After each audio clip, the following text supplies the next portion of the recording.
I just discovered that the average Norwegian makes roughly the same amount per year as the median American household. And yet when you factor in what they don't have to pay for, they're somehow living a completely different life than I am.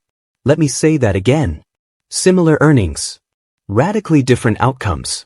And when you look at the numbers, the real numbers, it gets even weirder.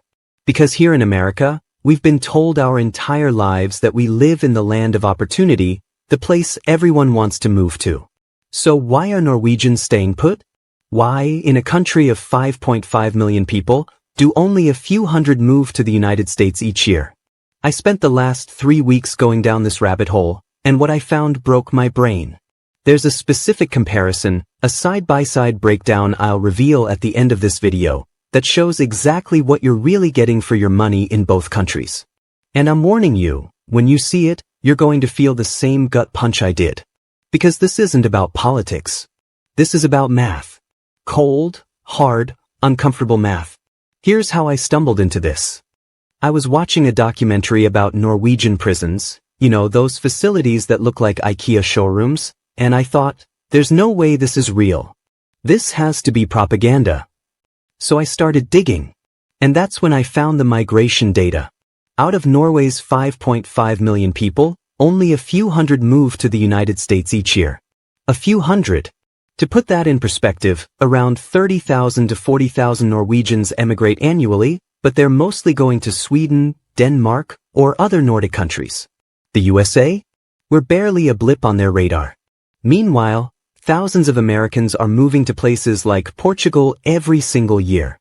Portugal, a country that, until recently, most Americans couldn't even find on a map. Now, I'm from Ohio. I grew up believing that America was the destination. The place you dreamed about. The place you sacrificed everything to reach. So my first thought was, maybe Norwegians just don't know what they're missing. Maybe they're brainwashed by socialism or whatever. But then I looked at the actual numbers from 2024 to 2025. Average Norwegian salary after conversion, about $66,000 to $67,000 USD. The median American household? $83,730. So Americans are making more, right? We should be living better. We should have more freedom, more options, more stuff. But when I started adding up my monthly expenses, health insurance, student loans, car payments, rent in a city where a one-bedroom costs $2,400, I realized something horrifying. I'm not richer. I'm just busier, more stressed. More one emergency away from financial collapse. And that's when I asked the question that led to this video. What if the American dream doesn't actually live in America anymore? But here's where it gets really weird. When I started comparing what Norwegians don't pay for versus what I pay for every single month, I found something that made me physically angry. There's a hidden tax that Americans pay, something that doesn't show up on our W-2s or our tax returns, that costs us more than what most of us even notice about Norway's entire high-tax system. And once you see it, you can't unsee it. Stick with me, because this is the part that's going to make you question everything. Let's break down the myth of Norwegian taxes are insane. Yes, the average Norwegian pays around 35 to 40% in total taxes depending on income level. Their marginal rates can hit 47% for high earners. Sounds brutal, right? In America, we freak out when our effective rate hits 25 to 30%. We talk about tax hell and government overreach. But here's what that 35 to 40% buys them. Healthcare, essentially $0 out of pocket for most procedures. No premiums. No deductibles. No out-of-network nightmare. Meanwhile, the average American with employer-sponsored insurance pays around $8,951 per year for single coverage, about $746 per month, and that's before deductibles. If you're buying on the marketplace, you're looking at $7,000 to $8,000 annually. And if you're in a family plan, that jumps to over $25,000 per year in total costs. Education, free. From kindergarten through PhD. In America, the average student loan debt is now around $38,000 to $39,000. If you go to a private university, try $100,000 plus.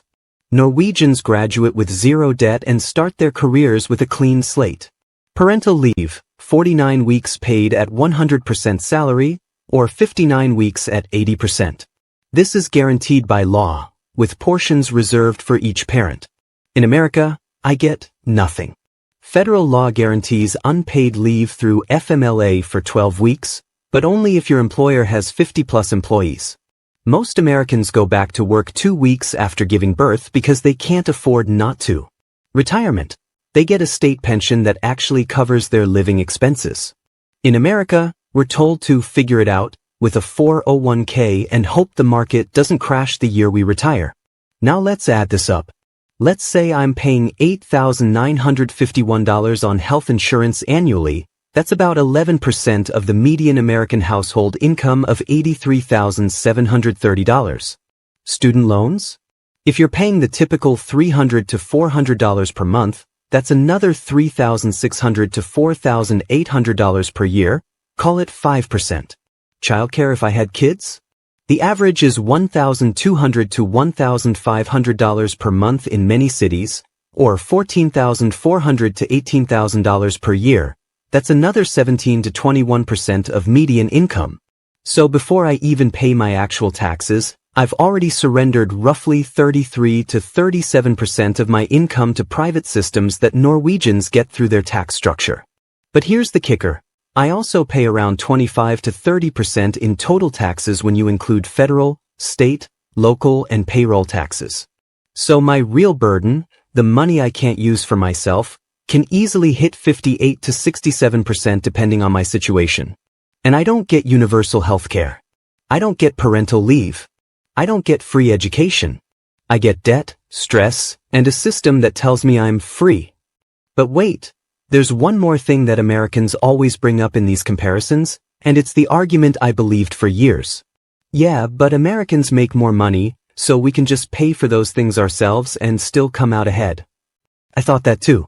Until I ran the actual numbers on what economists call adjusted disposable income, the amount of money you have left after all mandatory expenses, including the value of public services you don't have to buy. And what I found made me want to throw my laptop across the room. Let me show you. According to the OECD, the United States has one of the highest household disposable incomes in the world when measured in raw cash terms, around $45,000 to $50,000 per household after taxes, adjusted for purchasing power.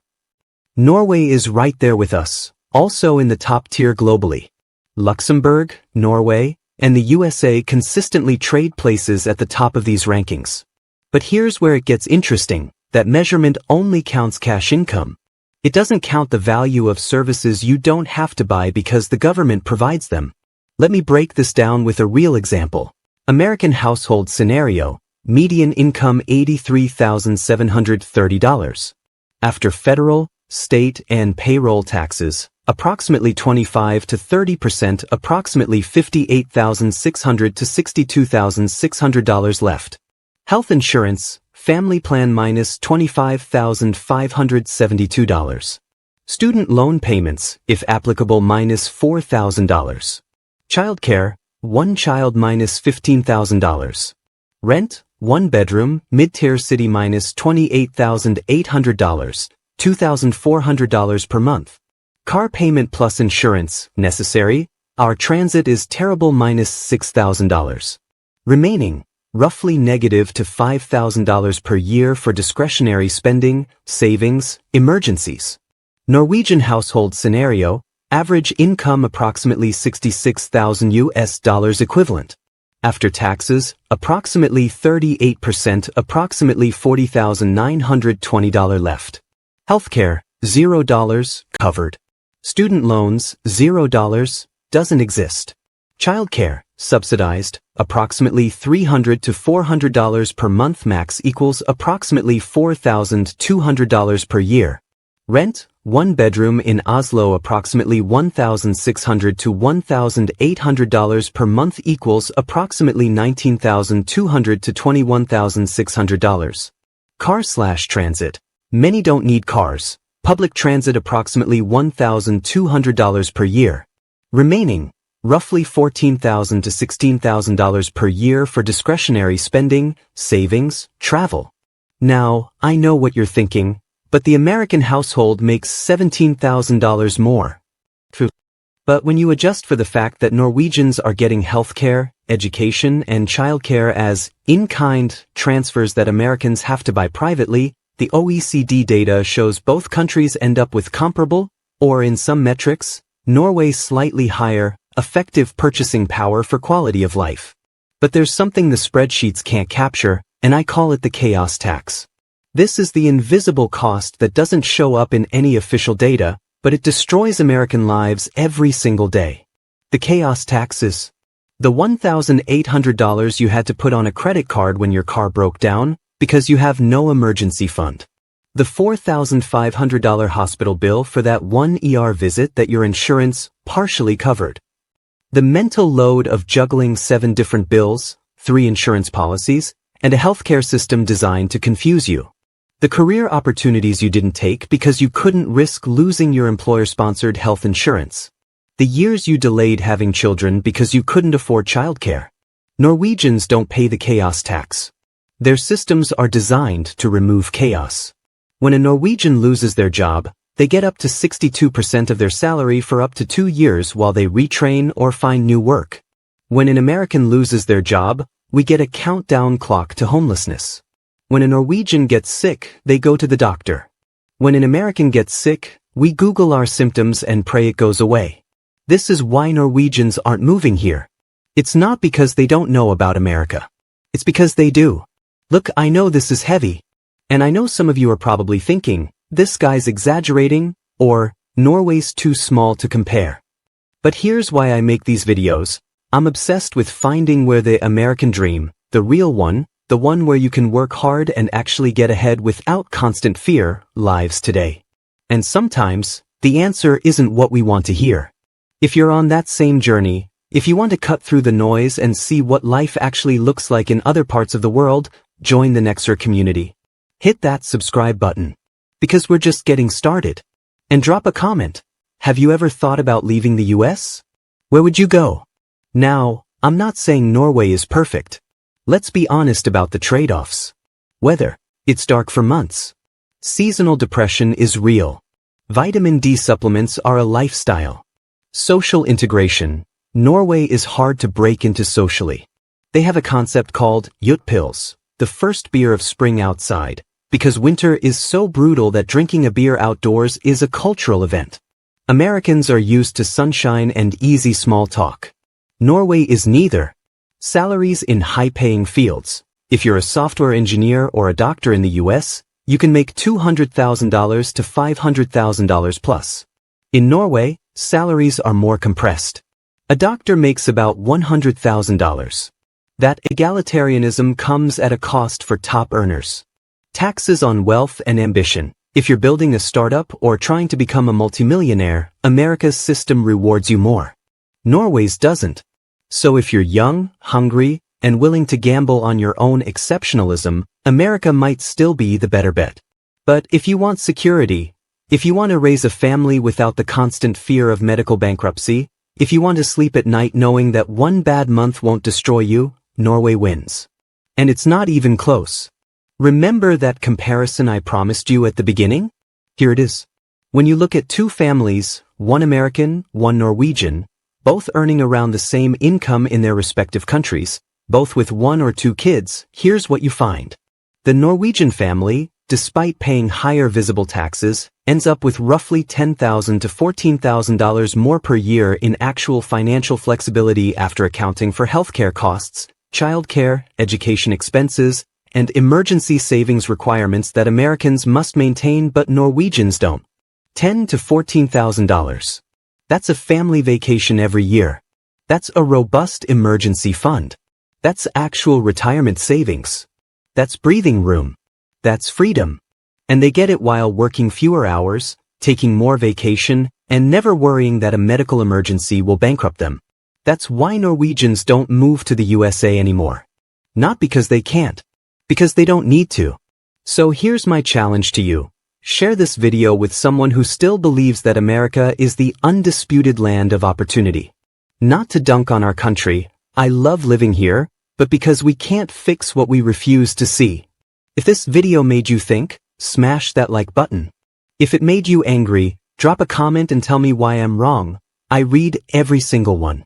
And if you want more deep dives into where the world actually works versus where we think it works, subscribe to Nexera. Because the American dream is real. It's just living in Oslo right now. I'll see you in the next one.